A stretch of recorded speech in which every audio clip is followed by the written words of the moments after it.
इस संसार को परमेश्वर ने बनाया और साथ में परमेश्वर ने बनाए एक खूबसूरत रचना अर्थात इंसान। और इंसान को जब परमेश्वर ने बनाया, अपनी पवित्रता, अपनी समानता, अपना स्वरूप उसको दिया, लेकिन इंसान ने पाप के द्वारा उस पवित्रता को खो दिया। और परमेश्वर ने दोबारा चाहा कि मैं इसको दोबारा से उसी पवित्रता में लेकर आऊं। उसने एक योजना बनाई। उस योजना में पिता, पुत्र और पवित्र आत्मा सम्मिलित हैं और साथ में उस योजना में हम भी शामिल हैं। मैं आपका स्वागत करता हूं इस साल के चौथे त्रिमास में, जब हम देखेंगे परमेश्वर की योजना, हमारी योजना।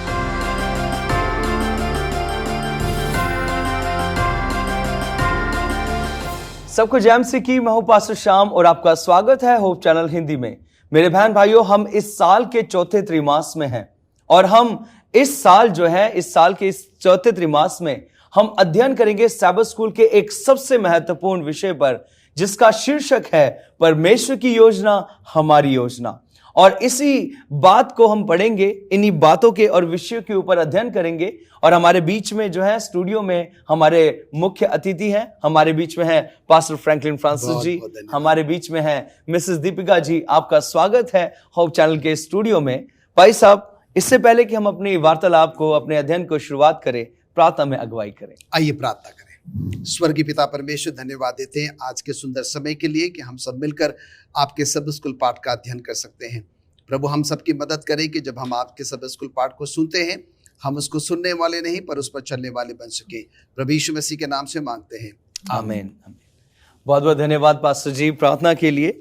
जिस तरीके से इसका जो सैबथ स्कूल है, इसका शीर्षक है परमेश्वर की योजना, हमारी योजना, एक बहुत ही महत्वपूर्ण है ये विषय, जिसको जानना बहुत जरूरी है। हम इसके पहले भाग में जाएंगे। हमारे लिए परमेश्वर की योजना का ये पहला भाग हम इस अध्ययन में देखेंगे।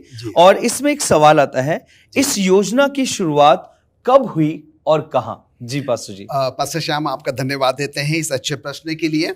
और इससे पहले कि मैं आज के पाठ में आगे बढ़ूं, मैं चाहता हूं कि हम अपनी बाइबल खोलें और हम पढ़ेंगे उत्पत्ति उसका 3रा अध्याय और उसका 9वां पद। यहाँ लिखता है, तब यहोवा परमेश्वर ने पुकार कर आदम से पूछा, तू कहाँ है? और हम देखते हैं कि ये आयत वो परमेश्वर के उस योजना के तहत वो हमें ये बताना चाहती, समझाना चाहती है। और ये जो योजना है, जिसकी शुरुआत परमेश्वर ने स्वयं करी है, ना तो अब्राहम के द्वारा, ना प्रभु यीशु मसीह के द्वारा और ना ही संत पौलुस के द्वारा। और हम जानते हैं कि जब परमेश्वर ने इस पूरे ब्रह्मांड को, इस पूरी जगत को, दुनिया को जब बनाया, और तब से ही परमेश्वर ने क्या किया था, अपनी इस योजना की वो शुरुआत कर दी थी। और बाइबल हमें स्वयं बताती है, परमेश्वर की एक बहुत बड़ी योजना थी अपने लोगों के लिए, और जिसको वह समय के साथ साथ वो पूरा करना चाहता था। परमेश्वर ने आदम और हवा को अदन की वाटिका में रख दिया, और उसके बाद हम देखते हैं कि पाप आया। पाप के द्वारा जो संबंध विच्छेद हो गया, जो संबंध परमेश्वर और मनुष्य के बीच में जो टूट गया, परमेश्वर उसको पुनः वो स्थापित करना चाहता था। और इसलिए उसने क्या करी, एक बहुत बड़ी योजना वो बनाई है। और हम जानते हैं कि परमेश्वर हम सबसे बहुत बहुत वो प्रेम करता है। परमेश्वर हमेशा वो हम सबों के साथ वो रहना चाहता है। हम यूसुफ के बारे में जानते हैं, हम मूसा के बारे में जानते हैं, हम उन इजराइलियों के बारे में जानते हैं। जबकि वो इजराइल में थे, परमेश्वर उनको उस मिस्र की गुलामी से निकालकर वो केनान देश में वो लेकर जाना चाहता था, क्योंकि परमेश्वर उनके साथ हमेशा हमेशा के लिए वास करना चाहता था। अगर हम एक्सोडस 25 उसके 8 में पढ़े, निर्गमन 25:8 में, तो वहां लिखता है कि मेरे लिए पवित्र स्थान बनाए कि मैं उनके बीच में वास कर सकूं। कहने का मतलब ये कि परमेश्वर की जो योजना थी शुरुआत से, जो स्वयं परमेश्वर ने बनाई थी, और वो योजना ये थी कि परमेश्वर हम सबों के साथ वो वास करना चाहता। आमीन, आमीन। बहुत बढ़िया पास्टर जी इस अच्छे विचार के लिए। अब यहाँ पर मैं दीपिका जी आपके पास आना चाहता हूँ। यहाँ पर बताता है कि परमेश्वर हम तक पहुँचता है। क्या हम इसको कैसे समझ सकते हैं कि परमेश्वर हम तक पहुंचता है? जी पास्टर जी, आपका बहुत अच्छा सवाल है कि परमेश्वर हम तक कैसे पहुंचता है। अगर हम देखें तो परमेश्वर तो कभी हमसे दूर हुए ही नहीं थे, और परमेश्वर तो हमसे बहुत पहले से ही मिल चुके हैं। अगर हम देखिए, परमेश्वर उत्पत्ति से ही परमेश्वर क्या थे, हमारे साथ हैं। और हम देखिए, अगर परमेश्वर कहते हैं, परमेश्वर का वचन हमें बताता है कि परमेश्वर उत्पत्ति 1 में अगर हम देखते हैं कि परमेश्वर ने हमें अपने स्वरूप में, अपनी समानता में बनाया है। ये बहुत बहुत सौभाग्य की बात है कि हम ऐसी रचना है कि जो परमेश्वर से मेल खाते हैं। परमेश्वर के जो गुण है वो हमारे अंदर पाए जाते हैं, और हम परमेश्वर का धन्यवाद करते हैं कि परमेश्वर ने हमें अपने स्वरूप में बनाने के साथ साथ हमारे अंदर अपने जो गुण है वो है सबसे बढ़कर प्रेम।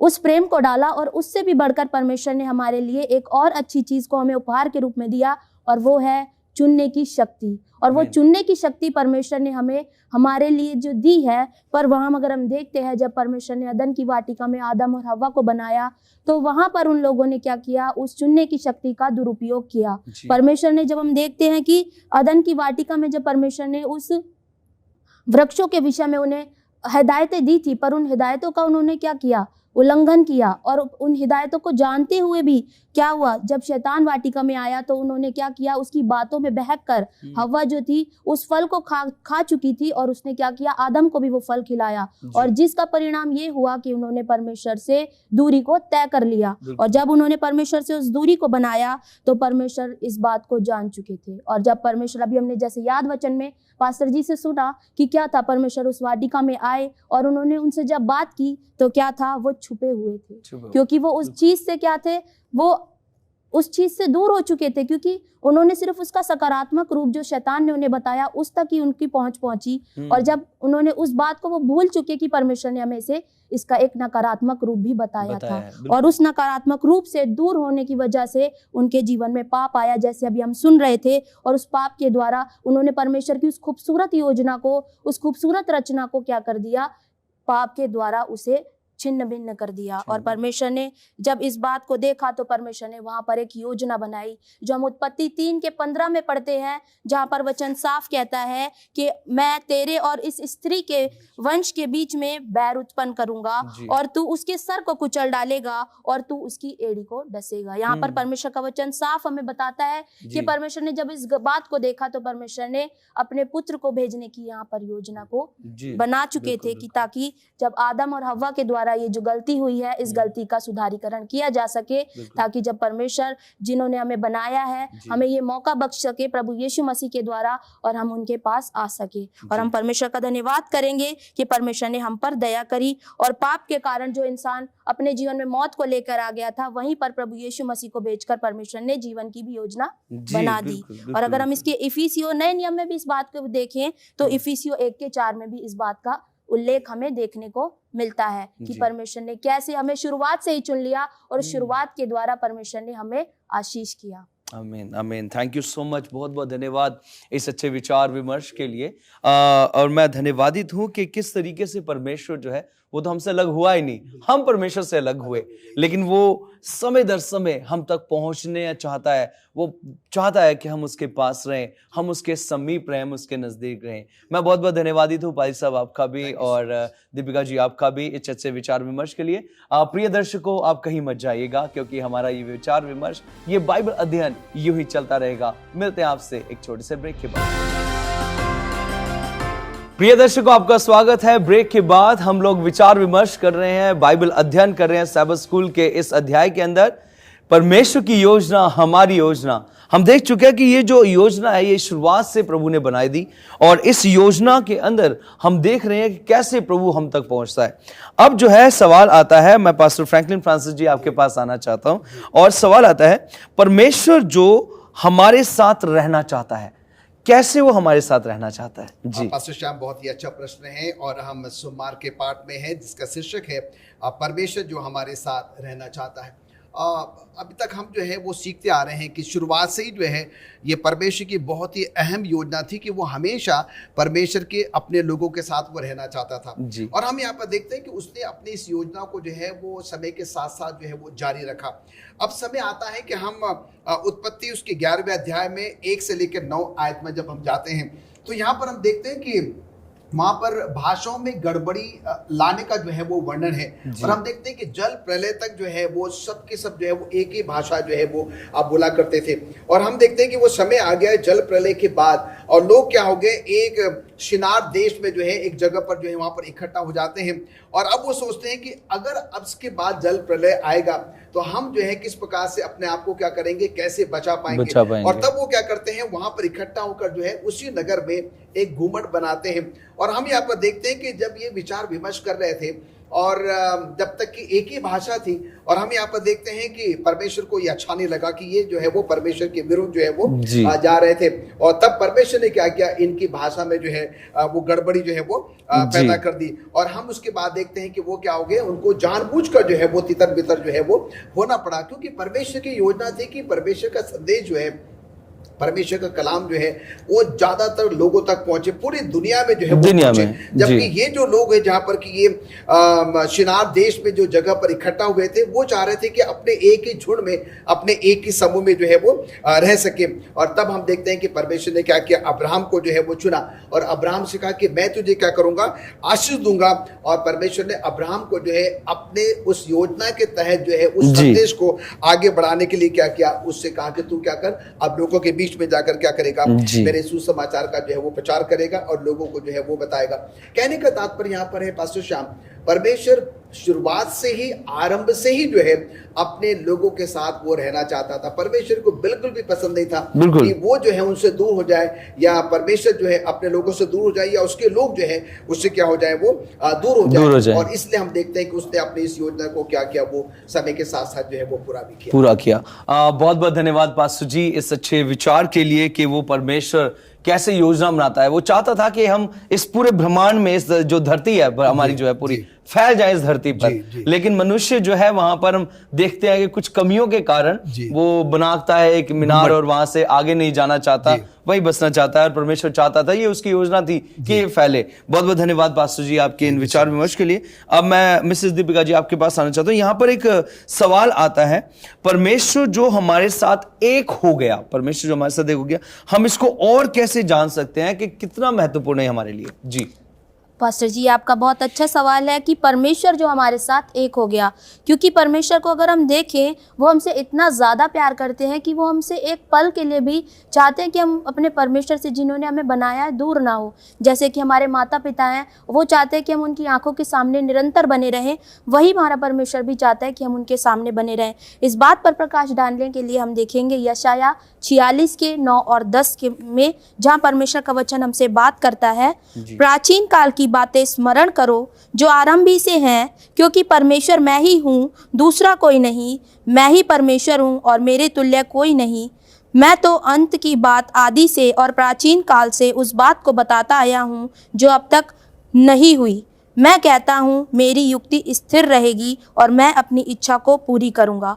परमेश्वर के इस वचन में हम देखते हैं, यहाँ पर परमेश्वर बड़े बड़े एक औहदे के साथ में बोलते हैं कि मेरी युक्ति, कि परमेश्वर से बढ़कर कोई नहीं है, उनकी युक्ति हमेशा स्थिर रहेगी और उनकी इच्छा को वो पूरा करेंगे, क्योंकि जब वो हमसे प्रेम करते हैं तो उनका ये अधिकार है कि वो हमारे जीवनों से अपनी इच्छा को पूरी भी करे। और परमेश्वर यहाँ पर हमसे बताते हैं कि अब वो है अपनी युक्ति को पूरी करने के लिए, जैसा हमने अभी देखा पिछले अध्ययन में कि परमेश्वर ने क्या है, अपनी युक्ति को स्थिर करने के लिए प्रभु यीशु मसीह को भेजा, जो हमने उत्पत्ति 3:15 में देखा कि यीशु को भेजकर उस युक्ति को परमेश्वर ने युक्ति को कैसे पूरा किया।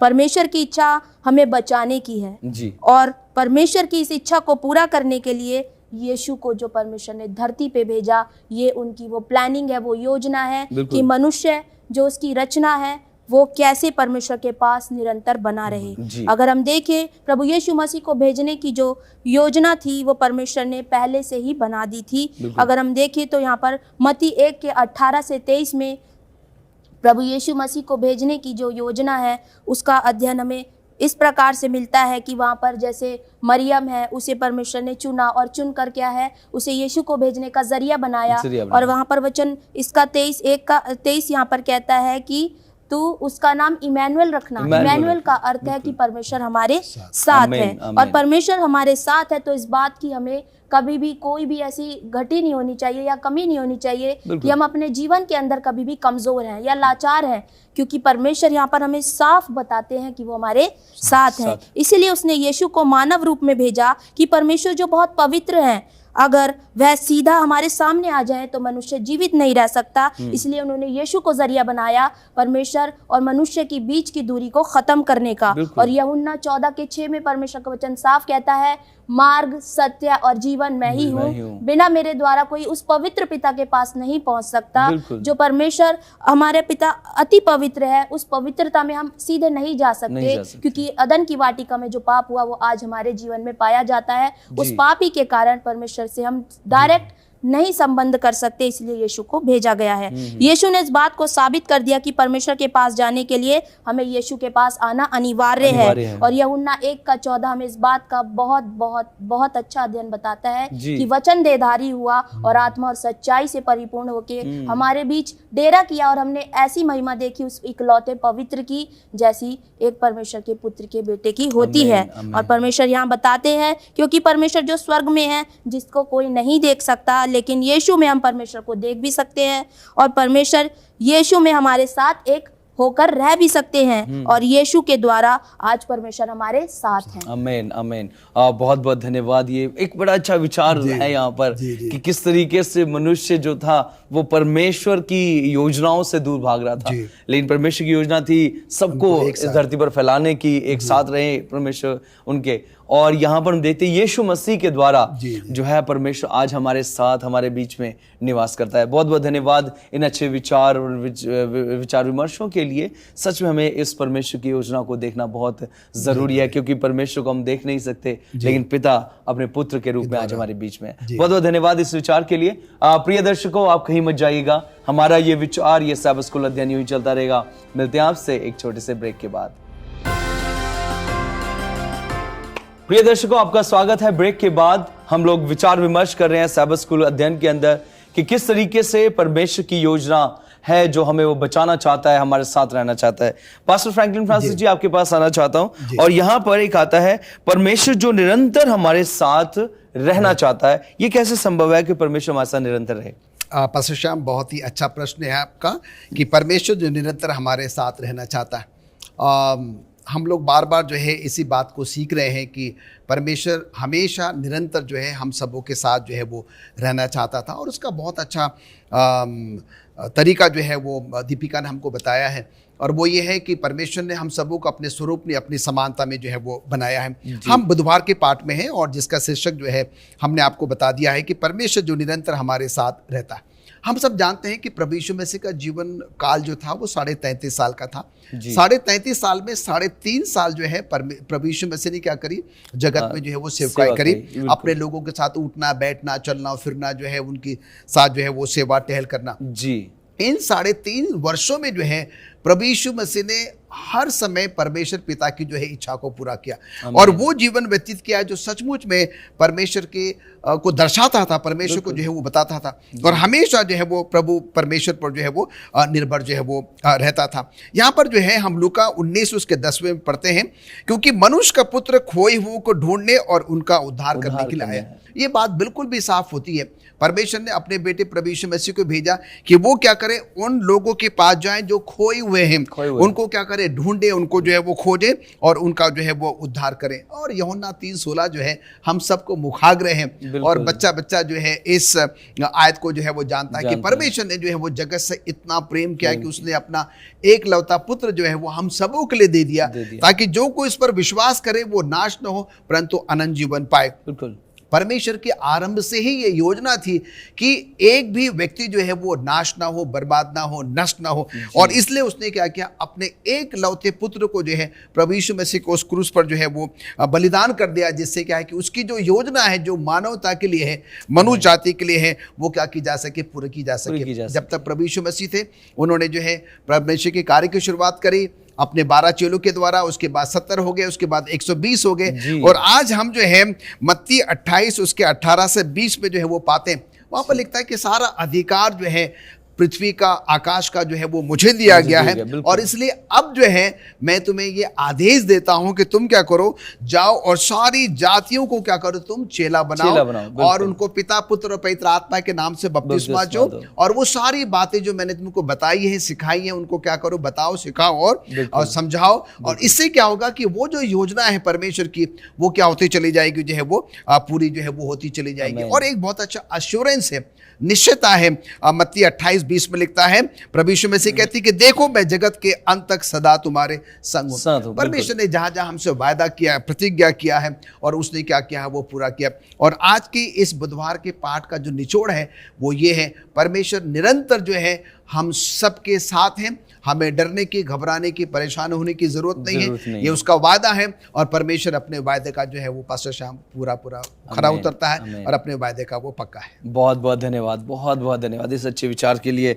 मैं श्रीमती दीपिका जी आपके पास आना चाहता हूँ। यहाँ पर अगर हम जब अगले लेसन में पढ़ते हैं तो यहाँ पर बताता है परमेश्वर जो हमारे लिए वापस आएगा। जिस तरीके से देखा कि प्रभु अभी हमारे साथ है, पाजी साहब ने बताया परमेश्वर जो हमारे लिए वापस आएगा, और ये हम इसमें देखते हैं ये योजना का कैसा एक हिस्सा हो सकता है। जी, ये बहुत अच्छा सवाल है कि परमेश्वर जो हमारे लिए वापस आएगा। जी। अब परमेश्वर तो हम सब जानते हैं कि स्वर्ग में है, और परमेश्वर भजन संहिता 11 और उसका 4 साफ बताता है कि परमेश्वर अपने पवित्र भवन में है, और उसकी आंखें मनुष्य की संतान को निरंतर देखती हैं, उसकी पल के हमें जांचती हैं। तो परमेश्वर अब वापस कैसे आएगा, ये जानने के लिए अगर हम देखें तो यूहन्ना 14 का 1 से 3 तक अगर हम देखते हैं, वहाँ पर परमेश्वर का वचन कहता है कि तुम्हारा मन व्याकुल ना हो, और तुम्हारा मन व्याकुल ना होने के साथ साथ तुम्हारा मन कमजोर भी ना पड़े, कि जैसे तुम परमेश्वर पर विश्वास रखते हो, मुझ पर भी विश्वास रखो। क्योंकि मेरे पिता के घर में, जहाँ पर अभी हमने भजन संहिता 11 के 4 में देखा,